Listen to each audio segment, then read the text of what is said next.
नमस्कार दोस्तों, आप सुन रहे हैं हमारा हिंदी भाषा का कार्यक्रम daily current affairs quiz.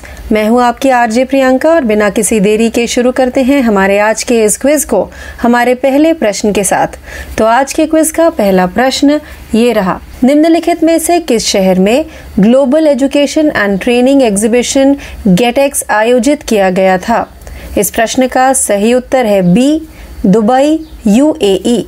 Dubai UAE में global education and training exhibition GETEX में स्टडी इन इंडिया पवेलियन का उद्घाटन दुबई में भारत के महावाणिज्य दूत डॉक्टर अमन पुरी ने किया।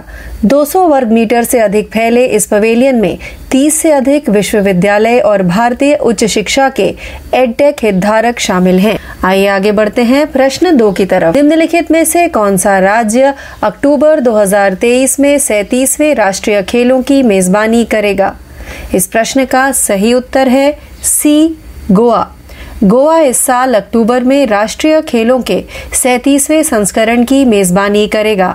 यह पहली बार होगा जब गोवा राष्ट्रीय खेलों की मेजबानी करेगा। आइए आगे बढ़ते हैं प्रश्न 3 की तरफ। निम्नलिखित में से किसे association of asset reconstruction companies के सीईओ के रूप में नियुक्त किया गया था? इस प्रश्न का सही उत्तर है ए, हरिहर मिश्रा। हरिहर मिश्रा ने association of asset reconstruction companies के मुख्य कार्यकारी अधिकारी के रूप में कार्यभार संभाला है। एसोसिएशन, जो सभी एसेट रिकंस्ट्रक्शन कंपनीज एआरसी की आवाज है, 8 साल से अधिक समय से सक्रिय है। आइए आगे बढ़ते हैं प्रश्न 4 की तरफ। निम्नलिखित में से किस देश के टेलियोस 2 और ल्यूमलाइट 4 उपग्रहों को इसरो द्वारा हाल ही में लॉन्च किया गया था? इस प्रश्न का सही उत्तर है बी, सिंगापुर। भारतीय अंतरिक्ष अनुसंधान संगठन इसरो ने सफलतापूर्वक सिंगापुर के 2 उपग्रहों टेलियोस 2 और ल्यूमलाइट 4 को कक्षा में लॉन्च किया है। Teleost 2 synthetic aperture radar SAR payload ले गया है। यह सभी मौसमों में दिन और रात कवरेज प्रदान करेगा। आइए आगे बढ़ते हैं प्रश्न 5 की तरफ। निम्नलिखित में से किस देश में 2023 लॉकशील्ड साइबर रक्षा अभ्यास आयोजित किया गया था? इस प्रश्न का सही उत्तर है B, Estonia. NATO cooperative cyber defence centre of excellence CCDCOE ने तेलिन, एस्टोनिया में वार्षिक लॉकशील्ड साइबर रक्षा अभ्यास के 2023 संस्करण की मेजबानी की। 2023 लॉकशील्ड अभ्यास में 38 देशों के 3000 प्रतिभागी थे। आइए आगे बढ़ते हैं प्रश्न 6 की तरफ।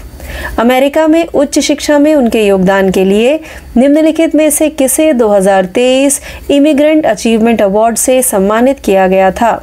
इस प्रश्न का सही उत्तर है सी, नीली बेंदापुडी। पेन स्टेट यूनिवर्सिटी की भारतीय अमेरिकी अध्यक्ष नीली बेंदापुडी को अमेरिका में उच्च शिक्षा में उनके योगदान के लिए इस साल का प्रतिष्ठित इमिग्रेंट अचीवमेंट अवार्ड मिला है। यह पुरस्कार 28 अप्रैल को DC immigrant achievement awards reception में 59 वर्षीय बेंदापुडी को प्रदान किया गया था। आइए आगे बढ़ते हैं प्रश्न 7 की तरफ। निम्नलिखित में से किस राज्य में प्रधानमंत्री नरेंद्र मोदी ने समावेशी विकास विषय के तहत 9 अभियान शुरू किए? इस प्रश्न का सही उत्तर है सी, मध्य प्रदेश।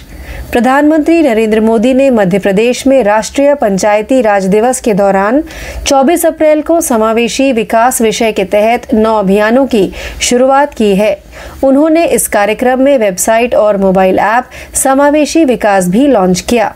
आइए आगे बढ़ते हैं प्रश्न 8 की तरफ। विश्व पशु चिकित्सा दिवस कब मनाया गया था? इस प्रश्न का सही उत्तर है सी, 29 अप्रैल।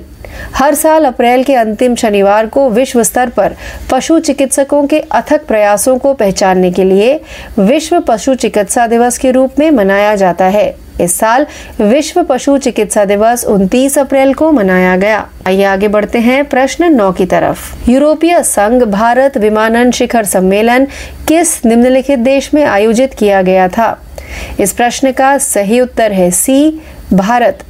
2 दिवसीय यूरोपीय संघ भारत विमानन शिखर सम्मेलन नई दिल्ली में आयोजित किया गया था।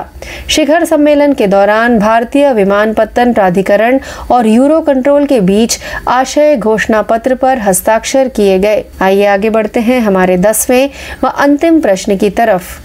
निम्नलिखित में से किस राज्य या केंद्र शासित प्रदेश के युवा सशक्तिकरण कार्यक्रम मिशन यूथ को नवाचार राज्य श्रेणी के तहत उत्कृष्टता के लिए प्रधानमंत्री पुरस्कार से सम्मानित किया गया? इस प्रश्न का सही उत्तर है डी, जम्मू और कश्मीर।